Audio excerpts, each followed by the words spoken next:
Side, News at 10. Are you one of those people who has a dream business project and you just need some money to get it started? Forget bank loans, forget investors, forget stock sales. In the 21st century, there's a new way to raise cash and it works. Sound too good to be true? Not on your side, investigator Kevin Keene tells us in this case, you might be surprised.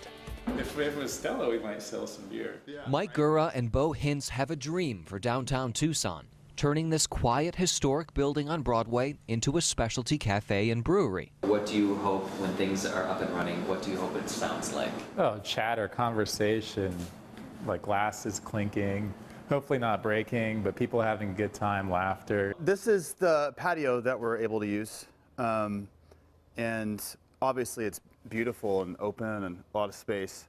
To make the dream come true, Gura and Hintz needed cash, but cringed at the idea of enlisting investors. There's not much credit in today's economy, and it's like trying to convince a bank to give you a loan for 50 grand or 100 grand would be really hard. They chose another option, convincing people like you to donate. They turned to a website called Kickstarter, made this video, and asked believers in the dream to give any amount out of the goodness of their heart. But what we do have is a desire and a passion to expand palates. We want to move people with our beers. They posted a plan online, set a fundraising goal, and the site gave them a month to meet that goal. It worked.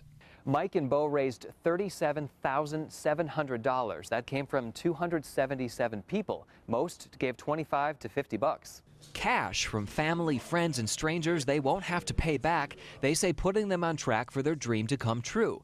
But what if, for whatever reason, it doesn't? Kickstarter didn't want to be part of a recorded interview. A spokeswoman explained people need to know there are risks and no guarantees when typing in their credit card number online to donate. If a proposed project doesn't even start, a refund is possible but not guaranteed. The company says it screens the thousands of proposals online, but states Kickstarter does not investigate a creator's ability to complete their project.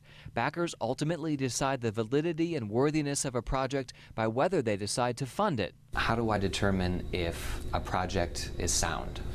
Well, the first thing you want to do is make sure you can verify who the person is behind it. Make sure they're a real person. What sort of track record do they have? Do they have experience in the area they're raising money for? Ask questions, do your homework, and read the fine print, says the BBB's Nick LaFleur. Kickstarter admits many donors complain projects miss their deadlines but eventually come through. We asked how many never become reality. The company says it does not keep track. Hintz and Gura say they're on track for what they've named Public Brew House and Coffee. How fitting. When will you open? That's a great question. We're working on that. A few more months, they say. In Tucson, Kevin Keene, KGUN-9 on your side. Kickstarter takes 5% of the money a project raises to pay for its service. A number of other crowdfunding sites are out there. Each has its own rules and standards. If you want to give, be sure to ask questions both of the website and of the people proposing a project.